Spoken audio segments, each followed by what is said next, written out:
Hello बच्चों, तो कैसे हो आप लोग। जैसे कि आप मेरे पीछे देख रहे हो, क्लास 10th की इकोनॉमिक्स हम स्टार्ट कर चुके हैं और इसके 3 पार्ट बहुत डिटेल में हमने कवर कर दिए। ठीक है, 3 पार्ट को अच्छे से समझना है तो बहुत डिटेल में हमने कर रखा है, आराम से उसको जाके आप देख सकते हो। ये वाली वीडियो और अच्छे से आपको समझ में आ जाएगी। लेकिन अगर आप इसी वीडियो से शुरुआत कर रहे हो तो बिल्कुल डिफरेंट टॉपिक है, यहाँ से भी शुरुआत की जा सकती है, कोई दिक्कत वाली बात नहीं है।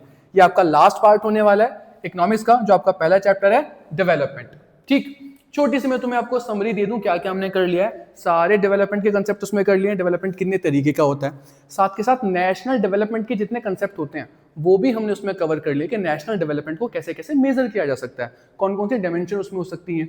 जैसे जब हम नेशनल डेवलपमेंट की बात करते हैं तो एक देश को दूसरे देश से कैसे हम ज्यादा डेवलप्ड या कम डेवलप्ड कह सकते हैं, ये सारी बातें हमने कर ली हैं। इकोनॉमिक के बेसिस पे कर सकते हैं, एजुकेशन के बेसिस पे कर सकते हैं, हेल्थ के बेसिस पे कर सकते हैं। इन टोटल बेसिस को देखने के बाद पता लगता है कि कौन सा देश ज्यादा डेवलप्ड है, कौन सा देश कम डेवलप्ड है। वहीं से हम अपनी बात आज उठाने वाले हैं। देखो हमारे पीछे क्या है, ह्यूमन डेवलपमेंट रिपोर्ट। देखो पूरी दुनिया में आपने एक नाम सुना होगा, एक एजेंसी है या एक ऑर्गेनाइजेशन आप बोल सकते हो जिसका नाम है यूएन। ठीक, क्या नाम है जिसका, यूएन।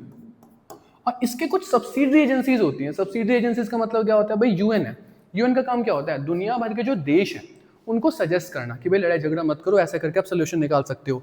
दुनिया भर के जो डेवलपमेंट होते हैं उसको मेजर करना, दुनिया में अगर डिजीज फैल रही है उसको लेकर कुछ काम करना। मतलब जो दुनिया के सारे देश होते हैं अगर उनको कोई काम ऐसा करना है जिसमें सबको कॉपरेशन की जरूरत है, तो सब मिलकर बैठ के डिस्कशन करके बात कर लो। जैसे अभी आपने देखा था कोविड फैला हुआ था, तो यूएन की ही एक एजेंसी होगी WHO जो बताएगी कि भाई ऐसा कर लो, ऐसा कर लो, ऐसा कर लो। ठीक है, ये सारे काम यूएन करता है अलग अलग देशों के बीच में। तो यूएन की एक एजेंसी है जिसका नाम है यूएनडीपी। पूरा नाम क्या है, यूनाइटेड नेशंस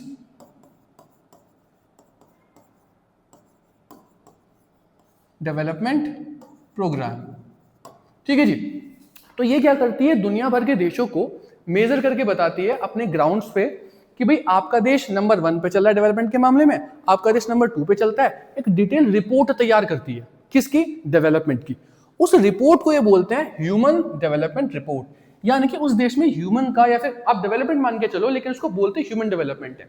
डेवलपमेंट को आमतौर पे लोग इनकम के साथ जोड़ के देखते थे, लेकिन उन्होंने बोला कि भाई इनकम से सारी चीजें नहीं हो पाती। वास्तव में अगर आपको ह्यूमन डेवलपमेंट मेजर करना है, डेवलपमेंट ह्यूमंस के लिए ही होता है, तो आपको उसमें एजुकेशन को और हेल्थ को पक्का पक्का कवर करना चाहिए कि एजुकेशन के आपके क्या क्राइटेरिया हैं, आप हेल्थ में कैसा कर रहे हो, उसके बाद इनकम आपकी कैसी है। अगर तीनों को होलिस्टिकली देखते हैं तो उसको ह्यूमन डेवलपमेंट कहते हैं। शॉर्ट में आपको बता दूं क्या, अभी भी मैंने क्या बताया, एक एजेंसी यूएनडीपी है, यूनाइटेड नेशंस की। ठीक है, वो ह्यूमन डेवलपमेंट रिपोर्ट निकालती है और ह्यूमन डेवलपमेंट रिपोर्ट में वो डेवलपमेंट का बेस मानती है हेल्थ को, एजुकेशन को और साथ के साथ किसको, इनकम को। देख लो, हेल्थ एक ग्राउंड है, एक एजुकेशन ग्राउंड है और एक आपका ग्राउंड हो गया आपकी इनकम। वो कहते हैं अगर ये तीनों चीज आपके पास है तो वहां के ह्यूमन जो होंगे, वो जो देश होगा वो आपका डेवलप समझा जाएगा। ठीक है, अब जब ये रिपोर्ट निकालते हैं, रिपोर्ट में फिर देशों को रैंक भी करते हैं। मतलब आपकी जो रैंक है दूसरे वाले देश से अगर कम है तो आप अच्छा डेवलप समझे जाओगे। अभी आपको अजीब लग रही होगी बात, रैंक कम कैसे, भाई जिसकी रैंक 1 है वो सबसे बेस्ट होता है, जिसकी रैंक 10 है वो बेकार होता है। तो इस हिसाब से हम इस चीज को मेजर करते हैं। देखो जरा एक बार बताता हूं आपको कैसे कैसे काम हो रखे हैं। Some data regarding India and its neighbors for 2017। हमने देखा 2017 में जो रिपोर्ट निकली थी यूनाइटेड नेशंस की डेवलपमेंट को लेके, उसमें किस किस देशों की क्या क्या रैंक आई है। हम अपने नेबर्स की बात करते हैं, इसमें श्रीलंका है, इंडिया है, म्यांमार है, पाकिस्तान है, नेपाल है, बांग्लादेश है। इंडिया के जो 5 नेबर कंट्रीज हैं उनके बारे में ज्यादा बात की गई है। रैंक की अगर मैं बात करूं, भाई श्रीलंका की रैंक कितनी है, 76। इंडिया की रैंक कितनी है, 130। तो अगर पूछा जाए ज्यादा डेवलप्ड कौन होगा तो आप बताओगे कौन, श्रीलंका ज्यादा डेवलप्ड होगा क्योंकि उसकी रैंक कम है। इस बात में बिल्कुल भी कंफ्यूज मत करना, लास्ट टू लास्ट ये क्वेश्चन आया था और बच्चे कंफ्यूज जाते कि जिसका ज्यादा है वो बढ़िया होगा। नहीं, रैंक कम होनी चाहिए, स्कोर ज्यादा होना चाहिए, आपके मार्क्स ज्यादा होने चाहिए। ठीक होगी बात। चलो एक बात और बताता हूं। तो इस तरीके से हम देखते हैं श्रीलंका, इंडिया, म्यांमार अलग अलग ग्राउंड पे कैसा परफॉर्म कर रहे हैं जब अपने को मेजर करना होता है डेवलपमेंट को। चलो तो देखते हैं। मैंने अभी तुम्हें बताया हेल्थ को देखना है, उस देश में हेल्थ का क्या हिसाब किताब चल रहा है, कितना अच्छा वो परफॉर्म कर रहे हैं। एजुकेशन को मेजर करना होता है और इनकम को मेजर करता है। लेकिन बात फिर वही आ गई, भाई मैं कैसे जान पाऊंगा कि किसी देश का हेल्थ का इंफ्रास्ट्रक्चर या वहां के लोगों की जो हेल्थ है वो अच्छी है बेकार है। तो फिर से हेल्थ में मुझे एक इंडिकेटर पकड़ना पड़ेगा। ठीक है, इंडिकेटर में क्या पकड़ सकता हूँ भाई, मैं ये देख सकता हूँ, जैसे अगर तुम्हें याद हो मैंने जब अभी पिछली हेडिंग की थी तो हमने देखा था हेल्थ को मेजर किया था किस चीज से, इन्फेंट मोर्टेलिटी रेट से। हमने अंदाजा लगाया था कि इन्फेंट मोर्टेलिटी का मतलब है 1 साल से अगर जो कम के बच्चे हैं उनकी पहले ही डेथ हो जाती है, तो हम समझेंगे कि वहाँ की जो आपके स्टेट है, फिर यहाँ के जो लोग हैं उनकी हेल्थ बढ़िया नहीं है, उनका हेल्थ का इंफ्रास्ट्रक्चर बढ़िया नहीं है, वहाँ के जो अस्पताल है, वहाँ के जो हॉस्पिटल है, उनका नेटवर्क कम है, हम ये मान के चलते हैं। ऐसे ही इन्होंने देखो हेल्थ को किससे जज किया है, लाइफ एक्सपेक्टेंसी एट बर्थ। अब लाइफ एक्सपेक्टेंसी क्या होती है, बिल्कुल शॉर्ट में बताता हूँ, बिल्कुल ऐसे सिंपल वर्ड में। लाइफ एक्सपेक्टेंसी से मतलब है आप एवरेज कितने साल जीने वाले हो, ठीक है। जैसे आपने देखा होगा आस पड़ोस में आमतौर पे लोग कितना जिंदा रहते हैं, 60-70 साल के आसपास, 70 के 75 साल के आसपास आपकी एवरेज डेथ हो जाती है, सबकी उम्र इतनी होती है। तो लाइफ एक्सपेक्टेंसी इतनी होती है कि जो आपकी मीन ईयर ऑफ लिविंग होती है, मतलब जितने एवरेज हर हिंदुस्तानी किसी भी देश का आदमी या फिर जीता होगा, वो उस देश की लाइफ एक्सपेक्टेंसी बताई जाएगी। लाइफ एक्सपेक्टेंसी कितनी एक्सपेक्ट की जाती है कि कितना आप जियोगे, कितने साल, और एट बर्थ, लेकिन बर्थ के टाइम पे। जैसे अगर मैं आपको बताऊं, आप जो सब बच्चे हो मेरे ख्याल से सबके सब 2009-2010 के आसपास के आपका बर्थ ईयर होगा, तो 2010 के आसपास हमारे देश की जो लाइफ एक्सपेक्टेंसी मानी जाएगी वो आपकी लाइफ एक्सपेक्टेंसी होगी, क्योंकि अब तो हमने कुछ ना कुछ हेल्थ में इंप्रूव कर लिया होगा, न्यूट्रिशन ज्यादा आ गया होगा, हमारे देश का भी इंफ्रास्ट्रक्चर बेटर हो गया होगा, तो अब वो बढ़ गई होगी, तो बर्थ के टाइम पे मानी जाती है। ठीक है, देखो जरा कौन अच्छा परफॉर्म कर रहा है। भाई श्रीलंका के अंदर एक आदमी 75 ईयर्स तक जीता है, वहीं इंडिया के अंदर लगभग 68 तक जीता है। तो अगर अब मैं तुमसे पहचानने के लिए बोलूं कौन बढ़िया परफॉर्म कर रहा है, तो कौन, श्रीलंका। भाई जिंदगी तो ज्यादा लंबी होनी चाहिए, मतलब वहां पे हेल्थ बहुत अच्छी होगी लोगों की। ठीक है, और देख लेते हैं। बाकी म्यांमार में 66 है, ये इंडिया से कम है। पाकिस्तान में 66 है, ये इंडिया से कम है। नेपाल में 70 है, ये इंडिया से अच्छा है। और बांग्लादेश में भी 72 है, ये भी इंडिया से अच्छा है। इस तरह से आप जज कर लोगे। दूसरी बात देखते हैं, तो हेल्थ में तो हमने अपना क्राइटेरिया माना लाइफ एक्सपेक्टेंसी को। दूसरी बात देख लो, हेल्थ के बाद अपनी अगली बात थी एजुकेशन। एजुकेशन का क्राइटेरिया क्या माना, mean years of schooling people age 25 and above. भाई वो आदमी जो 25 साल अपनी उम्र पूरी कर चुके हैं, जो 25 साल से ऊपर के हो चुके हैं, वो एवरेज कितने साल उन्होंने अपनी जिंदगी के स्कूल में बिताए हैं।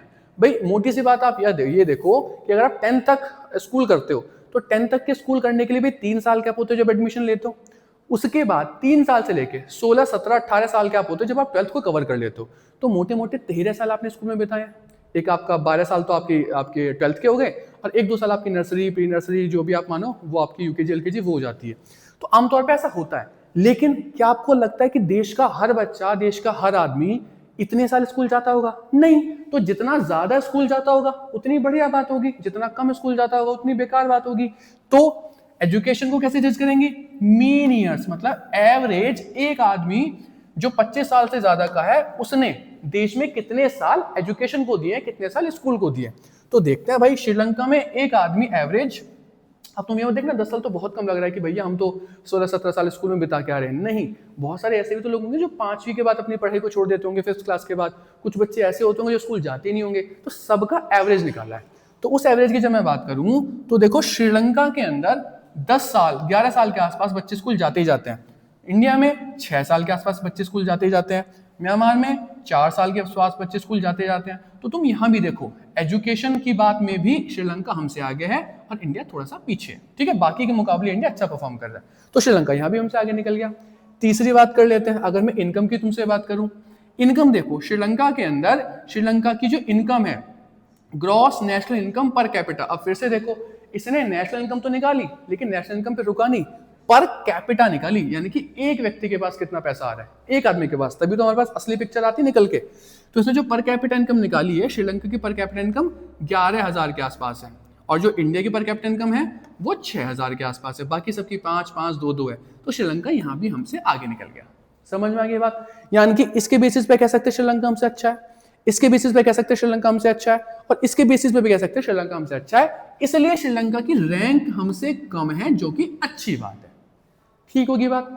इसी पूरी डिटेल को, जहां पे ये सारी डिटेल लिखी जाती हैं, सबका डेटा लिखा जाता है, सारे के सारे मामले कवर किए जाते हैं, सबके क्राइटेरिया लिखे जाते हैं, इस होलिस्टिक रिपोर्ट को ह्यूमन डेवलपमेंट रिपोर्ट कहते हैं, जिसको मैं फिर से बता रहा हूं, समरी बता दे रहा हूं, क्या क्या हमने बात कर लिया। इंपॉर्टेंट क्वेश्चन है और ये टेबल तो बहुत इंपॉर्टेंट है। देखो कैसे कैसे भी क्वेश्चन निकलते हैं, रिवाइज भी कराऊंगा। ये पूछा जाता है कि जब ह्यूमन डेवलपमेंट रिपोर्ट निकलती है तो उसमें हेल्थ का इंडिकेटर क्या होता है, तो हेल्थ का इंडिकेटर में वो ऑप्शन दे देगा लाइफ एक्सपेक्टेंसी भी हो सकती है, या फिर आपकी आपकी आपकी मान के चलो दे दे वो पुराना वाला जो हमने स्टेट्स में देखा था, क्या देखा था, इन्फेंट मोर्टेलिटी रेट, तो वो भी हो सकता है। तो इसने किसको माना, लाइफ एक्सपेक्टेंसी को माना। पहले जब स्टेट्स को कंपेयर किया था, ये देश है, जब स्टेट्स को कंपेयर किया था तब हमने किसको माना था, इन्फेंट मोर्टेलिटी रेट को। दूसरी बात, जब एजुकेशन को अब कंपेयर कर रहे हैं, मीन ईयर्स ऑफ स्कूलिंग है, एवरेज आदमी कितना स्कूल जाता है, वहां पे हमने किसको माना था, वहां पे हमने देखा था नेट अटेंडेंस रेशियो, कि कितने बच्चे हैं 100 में से जो स्कूल जाते हैं, कितने परसेंट बच्चे स्कूल जाते हैं। इन बातों को आप याद रखो। यहाँ पे क्राइटेरिया हेल्थ का क्या है, एजुकेशन का क्या है, इनकम का सेम है, वहां पे भी पर कैपिटा इनकम था, यहाँ पे भी पर कैपिटा इनकम है, लेकिन ग्रॉस नेशनल इनकम ये एक अलग कंसेप्ट होता है, फिर कभी देखेंगे। जीडीपी के हिसाब से हमने अब तक आपकी पर कैपिटा इनकम निकाली है, यहाँ पे जीएनआई के बेसिस पे निकाल रहा है, ये एक डिफरेंट बात है। और दूसरी बात, सारी इनकम डॉलर में मेजर की जाती है, ये भी सवाल आता है कि भाई डॉलर में क्यों मेजर करना है, भाई हमारी करेंसी रुपए है, किसी की डॉलर है, किसी की पाउंड है, किसी की येन है, किसी की युआन है, तो सिंप्लिसिटी के लिए ताकि ठीक से कंपेयर हो सके डॉलर को ही हम एक्सेप्ट करते हैं, ठीक है। डॉलर की एक्सेप्टेबिलिटी पूरी दुनिया में ज्यादा होती है और कंपेरिजन में आसानी हो जाएगी, इसलिए हमने यूनिट करेंसी ली है। चलो एक बार बताता हूं क्या हमने करा। तो हमने भाई 2-3 बातें करी। क्या, सबसे पहली बात तो हम ह्यूमन डेवलपमेंट रिपोर्ट की बात कर रहे हैं, चाहे तुमसे ह्यूमन डेवलपमेंट रिपोर्ट पूछा जाए, चाहे तुमसे ह्यूमन डेवलपमेंट इंडेक्स पूछा जाए, यही सारा कंटेंट है, ठीक है। पहली बात, निकालता कौन है, तो यूएन की एजेंसी जिसका पूरा नाम है यूएनडीपी। दूसरी बात, किस किस बेसिस पे निकला जाता है, तो हेल्थ, एजुकेशन और आपका इनकम के बेसिस पे निकल जाता है, ठीक होगी बात। इनकम को कैसे मेजर करते हैं, ग्रॉस नेशनल इनकम को पर कैपिटा बेसिस पे मेजर करते हैं। हेल्थ को किस में मेजर करते हैं, हेल्थ को हम मेजर करते हैं भाई साहब आपका लाइफ एक्सपेक्टेंसी एट बर्थ पे मेजर करते हैं। इन आपकी एजुकेशन को किस में मेजर करते हैं, मीन ईयर्स ऑफ स्कूलिंग पे मेजर करते हैं। तीनों के तीनों का डेटा लिखा जाता है, फिर जो जैसा परफॉर्म कर रहा है, जो सबसे बेस्ट परफॉर्म कर रहा होगा उसको रैंक 1 दी गई होगी। आमतौर पे स्वीडन, नॉर्वे, उनको आपकी रैंक 1 मिलती है, ठीक है। हमारे नेबर्स में सबसे बढ़िया परफॉर्म कर रहा है श्रीलंका, इसलिए इसकी रैंक है कितनी, 76, इंडिया की बाकी 130 है। ये भी क्वेश्चन पूछा जाता है कि भाई इंडिया इतना बड़ा देश है, उसके बावजूद भी इंडिया का ऐसा कौन सा नेबर है जिसकी रैंक इंडिया से अच्छी है, तो याद रखो हमेशा श्रीलंका। श्रीलंका हमसे हर मामले में बेटर परफॉर्म करता है, उसकी रैंक जो है हमसे बेहतर होती है। लेकिन एक सवाल मैं तुम्हारे पास छोड़ रहा हूँ, हमने पिछले चैप्टर में पिछले चैप्टर की बात कर रहा हूँ, पिछले जो आपकी क्लास थी उसमें इसके बारे में थोड़ा सा डिस्कशन या फिर थोड़ा सा मैं कह दूं हिंट दिया था आपको कि ऐसा क्यों होता है। ये सवाल मैं आपके लिए छोड़ता हूँ कि भाई भारत इतना बड़ा देश है, हमारी जीडीपी इतनी ज्यादा है, इतने रिसोर्सफुल हम हैं, बावजूद इसके हेल्थ, एजुकेशन और सारी चीजों में Sri Lanka, even per capita income में भी श्रीलंका हमसे आगे क्यों निकल जा रहा है। ऐसी क्या बात है कि उसका डेवलपमेंट का इंडेक्स हमसे बेहतर है, ये आपके ऊपर। अगर आप नहीं करोगे कमेंट में बताने कि ऐसा क्यों है, और अगर आप नहीं बताते हो तो अगली वीडियो में हम इसे कवर करने वाले हैं इस बात को, ठीक है जी। चलो आगे बढ़ते हैं। सस्टेनेबल डेवलपमेंट, तो ये डेवलपमेंट का आखिरी आपका कंसेप्ट है कि भाई डेवलपमेंट क्या क्या क्या काम सारे हम कर सकते हैं। हमने इंडिविजुअल डेवलपमेंट से शुरू किया था, फिर हमने नेशनल डेवलपमेंट की बात कर ली, फिर हमने आपका किसकी बात कर ली, ह्यूमन डेवलपमेंट की बात कर ली कि भाई ह्यूमन डेवलपमेंट में आप हेल्थ भी देखो, एजुकेशन भी देखो, इनकम भी देखो। ये लास्ट आपका कंसेप्ट है सस्टेनेबिलिटी ऑफ डेवलपमेंट। सस्टेनेबिलिटी क्या होती है, भाई किसी चीज को सस्टेन कर पाना। सस्टेन कर पाना मतलब भाई ऐसा मान के चलो आपके जो आमतौर पे घर होता है, भाई घर किसने बनाया, दादाजी ने बनाया, ठीक है, मैंने कहा आपके ने, पर किसी ने बनाया, फिर एक जनरेशन आएगी वो उसमें रहेगी, फिर एक जनरेशन आएगी वो उसमें रहेगी। तो आमतौर पे जब आप घर बनाते हो तो आपके दिमाग में ख्याल होता होगा ना, मैं घर तो बना रहा हूँ यार, पर मैं घर 20 साल के थोड़ी ना बना रहा हूँ, है ना, भाई मेरा बेटा भी रहे इसमें, हो सकता है उसका बेटा भी रहे, पर कम से कम 50-60 साल तक ये चीज चले। यानी कि घर बनाना अगर आपका डेवलपमेंट है तो आपके दिमाग में रहेगा ना थोड़ा सस्टेन करे। ऐसा ना घर बनाओ कि भाई मैंने छप्पर का घर बना दिया है और आज है 1 साल बाद ये खत्म हो गया, टूटता फिर रहा है, अर्थ क्यों क्या है, घर खत्म हो गया। नहीं, आप कोशिश करते हो ना अगली जनरेशन भी इसको इस्तेमाल करे।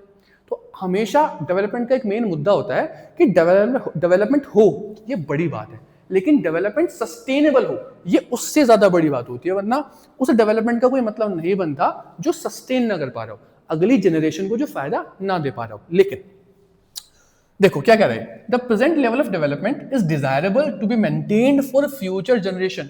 ये हमने बात की, भाई जो भी तुम डेवलपमेंट कर रहे हो, चाहे तुम रेल की पटरी लगा रहे हो, एरोप्लेन बना रहे हो, इंडस्ट्री बना रहे हो, है ना, घर बना रहे हो, आपका हाईवेज बन रहे हैं, हम ये उम्मीद करते हैं कि भाई वो अगली जनरेशन के पास जाए और डेवलपमेंट जो हमने देखा है वो आगे भी डिलीवर हो, ये हमारा मेन गोल होता है। लेकिन ground water depletion and fossil fuel exhaustion is the example of it. लेकिन एक दिक्कत है, मुझे बताओ जो हमारे फिलहाल डेवलपमेंट की नीड है उसको हम जिस मीडियम से फुलफिल कर रहे हैं, क्या वो मीडियम आगे तक रहने वाले हैं? किसकी बात हमने करी? दो बात करी, ग्राउंड वाटर डिप्लीशन और फॉसिल फ्यूल। देखो भाई, मान के चलो एग्जांपल से हमने ग्रीन रेवोल्यूशन की थी, ठीक है, याद है आपको, 9th में आपने पढ़ा होगा। ग्रीन रेवोल्यूशन के बाद हमारे पास इतना वीट हो गया, इतना राइस हो गया कि पहले हमको इंपोर्ट करना पड़ता था, अब हम एक्सपोर्ट कर पाते हैं। तो यानी कि एग्रीकल्चर में डेवलपमेंट हुआ है। मैंने आपको पहले ही बताया था कि जब भी डेवलपमेंट को मेजर कर रहे हो तो उसी फील्ड में करो, कि भाई एग्रीकल्चर में हो तो ये नहीं कि वहाँ पे एयरप्लेन उड़ा दो, नहीं, एग्रीकल्चर में कम प्रोड्यूस करते हैं, अब ज्यादा प्रोड्यूस करने लगे, वो डेवलपमेंट होता है, ठीक है। तो वो किस पे बेस करती थी? इरिगेशन पे, ठीक है जी। तो हमने क्या करा, हमने इरिगेशन के नेटवर्क बना दी, कैनाल्स बना दी, ट्यूबवेल्स लगा दी, कनेक्शंस दे दिए, सारे के सारा काम हो गया। लेकिन मुझे बताओ, उस सारे इंफ्रास्ट्रक्चर का, उस सारे ग्रीन रेवोल्यूशन का क्या कोई मतलब रहेगा अगर मेरा ग्राउंड वाटर जो है वही डाउन चला जाए? भाई धरती के नीचे जितना पानी है, अगर वही आपका सूखता जा रहा है, वही खत्म होता जा रहा है, तो क्या आपके ट्यूबवेल, क्या आपकी इरिगेशन, क्या आपकी ग्रीन रेवोल्यूशन, क्या आपके फर्टिलाइजर या आपकी फूड सिक्योरिटी कुछ भी इंश्योर हो पाएगी? नहीं। क्या किसी भी चीज के डेवलपमेंट के प्रोजेक्ट का कोई मतलब रहेगा? नहीं। Same goes with fossil fuel. हमने देखा भाई, फॉसिल फ्यूल हमारा नॉन रिन्यूएबल रिसोर्स है, मतलब अगर आपने गाड़ी में पेट्रोल डाल के चलाया और पेट्रोल खत्म हो गया तो खत्म हो गया, दोबारा फिर से फिल कराना पड़ेगा। जो दोबारा से पलट के हमारे पास नहीं आते, जो हम बार बार रिन्यू नहीं होते रहते, उन्हें नॉन रिन्यूएबल कहते हैं। ऑन द अदर हैंड कुछ रिन्यूएबल रिसोर्स होते हैं, जैसे सनलाइट है, भाई पूरे दिन इस्तेमाल की, खत्म हो गई, कल को फिर मिल जाएगी, कल को फिर मिल जाएगी, कल को फिर मिल जाएगी, सूरज कहीं खत्म थोड़ी ना हो रहा है। आपकी रे वो होती है, आपकी विंड मिल होती है ना, तो जो आप विंड से आपकी एनर्जी बनाते हो, तो हवा तो चल रही है, हमेशा चलती रहेगी, वो रिन्यूएबल एनर्जी के रिसोर्स होते हैं। लेकिन आमतौर पर हम किसका इस्तेमाल करते हैं? फॉसिल फ्यूल का इस्तेमाल करते हैं। तो फॉसिल फ्यूल के जो रिजर्व है वो लिमिटेड है। देखो जरा, क्या मिडिल ईस्ट ये एरिया है आपका, अमेरिका एरिया है आपका, वर्ल्ड, चलो वर्ल्ड तो वर्ल्ड होता ही है, 808 मिलियन बैरल, 1000 मिलियन बैरल जो है रिसोर्स है, ये केवल 70 साल तक चल सकते हैं। यूनाइटेड स्टेट्स ऑफ अमेरिका के पास जितने रिसोर्स हैं वो केवल 10 साल तक और चल सकते हैं। दुनिया में जितना भी तेल हमारे पास है वो बस 50 साल तक और चल सकता है। अब तुम खुद सोचो, अब से 50 साल बाद तेल आपके पास नहीं रहेगा, पेट्रोल डीजल आपके पास नहीं रहेगा, फॉसिल फ्यूल आपके पास नहीं रहेगा, तो क्या उन गाड़ियों का कुछ मतलब रह जाएगा? तुमने उस गाड़ियों की जितनी इंडस्ट्री बना रखी है, क्या उन सारी फैक्ट्रियां जो तुमने लगा रखी हैं जो पेट्रोल पे चलती हैं, उनको कोई मतलब रह जाएगा? हमारी जितने पेट्रोल से चलने वाले एरोप्लेन है, मतलब सारी इंडस्ट्री, पूरा जो हमारा इंफ्रास्ट्रक्चर है एनर्जी के लिए फॉसिल फ्यूल पे डिपेंड करता है, तो क्या उस पूरे इंफ्रास्ट्रक्चर का कोई मतलब रह जाएगा? क्या हम अगली जनरेशन को पास ऑन उसको कर पाएंगे? नहीं। तो क्या वो जो मोड है हमारा इरिगेशन का, एग्रीकल्चर का, और ये सिर्फ मैं एग्जांपल दे रहा हूँ, ऐसे बहुत सारे आपके मैं एग्जांपल दे सकता हूँ। तो फॉसिल फ्यूल से अपने को पता लगता है, ग्राउंड वाटर डिप्लीशन से अपने को पता लगता है कि certain kind of development are not sustainable. ये जो हम आज जिस तरीके से डेवलपमेंट कर रहे हैं वो सस्टेनेबल मॉडल नहीं है। तो क्या करना चाहिए? तो बड़ी क्या करोगे आप? नॉन रिन्यूएबल से उस मोड ऑफ एनर्जी पे शिफ्ट हो जाओ जो रिन्यूएबल हो। जैसे भाई अगर फॉसिल फ्यूल खत्म हो जाएगा तो सोलर पे आ जाओ ना, क्या दिक्कत वाली बात है ना? न्यूक्लियर एनर्जी बनाना चालू कर दो, टाइडल एनर्जी बना सकते हो, है ना, अभी बताया आपको, विंड एनर्जी बना सकते हो, इनसे अपनी एनर्जी की नीड आपकी पूरी करो। दूसरी बात, अगर वाटर डिप्लीट हो रहा है तो क्या करेंगे? चेक डैम्स बनाएंगे, रेन वाटर हार्वेस्ट, आपकी जो हार्वेस्ट होती है वो करेंगे, वाटर स्टोरेज कैपेसिटी अपनी बढ़ाएंगे, और लोगों को ये भी समझाएंगे कि भाई इतना ज्यादा पानी इस्तेमाल मत करो, इरिगेशन में जितने की जरूरत है उतना इस्तेमाल करो। तो डेवलपमेंट तो हो, लेकिन डेवलपमेंट के साथ साथ अगर आप इस तरह से नेचर को आप अपना फायदा पहुंचाते हो, नेचर को प्रिजर्व करके रखते हो, आपके रिन्यूएबल एनर्जी सोर्स का इस्तेमाल करते हो, वाटर डिप्लीशन को खत्म होने से रोकते हो, तब आपका जो डेवलपमेंट होगा वो सस्टेनेबल कहलाता है, जो कि होना चाहिए। ठीक होगी बात? और मुद्दे की बात यही है कि अगर आपसे कोई पूछे ना कि 20 साल बाद, 30 साल बाद एनर्जी के मोड्स क्या होंगे, तो ये होंगे। आपने देखा भी होगा अभी भी ईवीज आने कितनी शुरू हो गई है, इलेक्ट्रिक वाली चलती हैं, स्कूटी या ई रिक्शा तो आपने बहुत ही देख लिया होंगे, गाड़ी भी बहुत चलनी चालू हो गई है। क्यों? इस वजह से, क्योंकि वही सस्टेनेबल डेवलपमेंट होगा। समझ गए मेरी बात? तो कुल मिला के यही बात है कि सस्टेनेबिलिटी ऑफ डेवलपमेंट की थीम यही है कि डेवलपमेंट शुड बी सस्टेनेबल, और वो सस्टेनेबल फिलहाल जो हमारा है वो तो नहीं है, जैसा हम डेवलपमेंट कर रहे हैं वो तो कतई भी सस्टेनेबल नहीं है। इसके एग्जांपल दो होंगे, वाटर और फॉसिल फ्यूल, इसके जरिए आप अपनी बात समझाएंगे कि वो सस्टेनेबल क्यों नहीं है। और सोल्यूशन क्या होगा? सोल्यूशन होगा कि भाई साहब रिन्यूएबल सोर्स ऑफ एनर्जी पे आप स्विच कर जाओ, इसका इंफ्रास्ट्रक्चर बनाओ। ऐसा करोगे तो आपकी जो अगली वाली जनरेशन है वो सस्टेनेबल डेवलपमेंट का फायदा उठा पाएंगी, वरना फायदा नहीं मिलने वाला है। ठीक है जी। तो इस तरीके से हमने पूरा का पूरा डेवलपमेंट का जो अपना कंसेप्ट है, इकोनॉमिक्स का जो फर्स्ट चैप्टर है वो खत्म कर दिया है। पावर शेयरिंग हम ऑलरेडी खत्म कर चुके हैं, डेवलपमेंट यहाँ पे खत्म हो गया। अगला चैप्टर आपको कौन सा चाहिए, हिस्ट्री पूरी करवानी है या फिर ज्योग्राफी के चैप्टर स्टार्ट करें, वो आपके ऊपर है। पूरा चैप्टर ऐसे ही 4 क्लासेस में वो पूरा हो जाएगा। इसके अलावा पावर शेयरिंग की बात है, उसके जो पीवाईक्यूज हैं वो भी डील हो चुके हैं, और जो इसके पीवाईक्यूज हैं वो नेक्स्ट सैटरडे संडे में हम डील करने की पूरी कोशिश करेंगे। सैटरडे संडे हमेशा लाइव होता है, रात को 8 या 7 के आसपास पहले से लिंक आपको मिल जाएगा, पहले से टाइम आपको पता लग जाएगा कि किस टाइम वो काम होने वाला है। तरीके से बिल्कुल काम होगा, एक बार क्लास ज्वाइन करके देखो, आपको पूरा मजा आ जाएगा।